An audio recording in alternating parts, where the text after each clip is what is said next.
Like the world would be like, hey, you're really restricting a lot of aid from going into Palestinians' houses, like going into Gaza. Like it's really fucked up. Israel would be like, I'll show you. I'll fucking restrict even more aid. Ha ha. Fuck you. And it's like ridiculous. They don't understand. They don't understand that like this is only further negatively polarizing the rest of the world. All right, let's get started on some good news. Once again, Ireland, Norway, and Spain recognize the Palestinian state. These are 3 states that I routinely give mentions to, and with the exception of Spain, I guess. Okay. I'll just say it like this. Shouts out to all the HasAnabi adjacent states out there. You're doing the most. Welcome to the rest of the world. Because as Ireland, Norway, and Spain recognize Palestinian statehood, we must remember that there is more than 140 nations that have already recognized Palestinian statehood. It's just that Ireland, Spain, and Norway are some of the first in Western Europe to recognize Palestinian statehood. Spaniard here, the Spanish shit is so bullshit, still sending arms to Israel, piggybacking off the encampments. Yeah, Spain is in a unique, it's always the same map, huh? It is always the same map. It is always the same map. It's literally everything is the same map. It's always the same map. Now, the difference, however, is that map is getting a little bit smaller for Western Europe. Ironic because, like, this is literally, this map right here happens to be where 4/5 of the entire planet live. We are talking about damn near every single person. 4 people out of every 5. Like, one person, only 1/5 of the planet lives in the gray areas. The rest is just the rest of the fucking planet. It is like an omega super majority. So it's wild to consider that, like, these guys are kind of running the game. They're running the show still. And they will, at least for the time being. But this is kind of what we talk about when we say the Western world, the sphere of Western influence. This is it. But it is odd. Unequal exchange only happens in one direction for most of this, for most of the nations on this. And yet, you know, the great countries kind of dominate the world. But it's good. It's good that things are changing. And they are very mad. Of course, Israel is so fucking mad. Fuck Ireland, fuck Spain, fuck Norway. Fuck Spain, fuck Ireland, fuck Norway. It's like, are we for real right now? Like, what's happening? Anyway, let's get to the way that BBC is covering it, and then we'll move on to the reactions of it. Spain, Ireland. And I'll also, of course, talk about what it means. The Stop Anti-Semitism account that considered me to be anti-Semite of the week has also been hallucinating rapes once again, doing rape fantasies once again, because they're fucking mentally ill. Spain, Ireland, and Norway have announced that they'll formally recognise an independent Palestinian state. The Irish Prime Minister Simon Harris said that the children of Palestine and Israel deserved peace and that it was the right thing to do. Meanwhile, Spain's Pedro Sanchez said that there was an obligation to act, while Norway's Prime Minister said that a 2-state solution was in Israel's best interests. At least 140 members of the United Nations already formally recognise Palestinian statehood. Others, including the US and the UK, do not. Reacting to the news, the Palestinian Authority and its rival group Hamas have welcomed the recognition and urged other nations to follow suit. But Israel's Foreign Minister Israel Katz said the move endangers his country's security. He's recalling the ambassadors to the 3 countries. While Irish Prime Minister Simon Harris explained his reasoning for the move, let's have a listen. Recognition is an act of powerful political and symbolic value. It is an expression of our view that Palestine holds and should be able to vindicate the full rights of a state, including self-determination, self-governance, territorial integrity and security, as well as recognising Palestine's own obligations under international law. It is a message to those in Palestine who advocate and work for a future of peace and democracy that we fully respect your aspirations to be living freely, in control of your own affairs and under your own leadership. The Irish Taoiseach there. Well, let's have a listen to what the Spanish Prime Minister had to say. Here's Pedro Sanchez. The Progressive Coalition government of Spain, echoing the majority feeling of Spaniards at large, next Tuesday on the 28th of May will, at cabinet meeting, recognise the state of Palestine. We are going to recognise the state of Palestine for many reasons, which I can summarise in 3 words: peace, justice and logic. Peace, because this is the only solution to the conflict. And by that, I imply the essential... I still don't understand why recognizing Palestine is such a bad thing by Western countries. Because they're bad people. That's it. I don't know how else to describe it other than they want to do bad things to the Palestinians. And even a symbolic recognition of Palestinian statehood is seemingly breaking through that narrative that, like, no, the Western world is actually unified under the common goal of doing bad things to the Palestinians. That's it. Remember the map I showed you, okay? The world is already pretty much completely on board with Palestinian statehood, universally recognized, damn near, with the exception of a couple countries. Those countries happen to be the most important countries, of course. Those countries also happen to be the countries that are doing the most to the Palestinians. Anyway. Question of the 2 states, Israel and Palestine, accompanied by mutual security guarantees, as many other countries do. Spain's Pedro Sanchez speaking earlier in Madrid. Well, earlier I spoke to our correspondent there, Guy Hedgecoe. Yeah, it's not a surprise at all. Pedro Sanchez, a socialist prime minister, has been campaigning to try and gather support from his European partners for the support for a Palestinian state for some time now, for several months.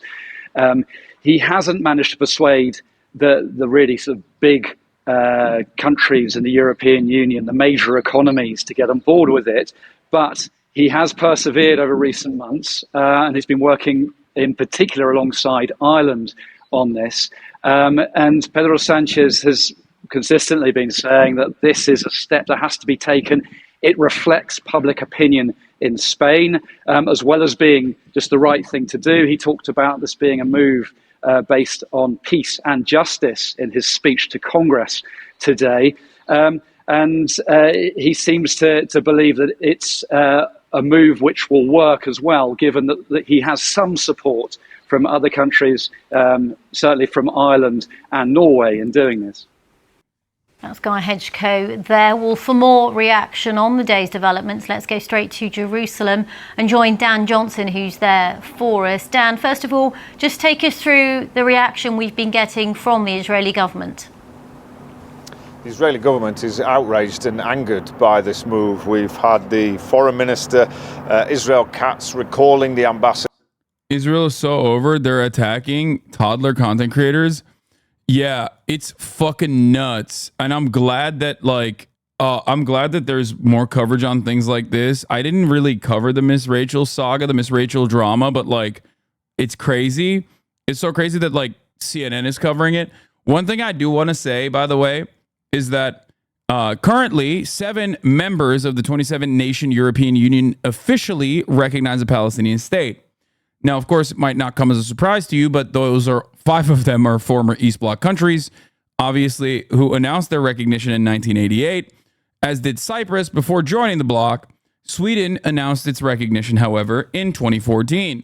As far as I understand, though, the current conversation in Sweden that is being conducted by like Adolfo Hitler and Omega Hitler, but Omega Hitler, social democrat, versus Adolfo Hitler, neoliberal far right wing guy, is maybe we shouldn't recognize Palestine any longer. So we'll talk about we'll talk about Sweden in a little bit.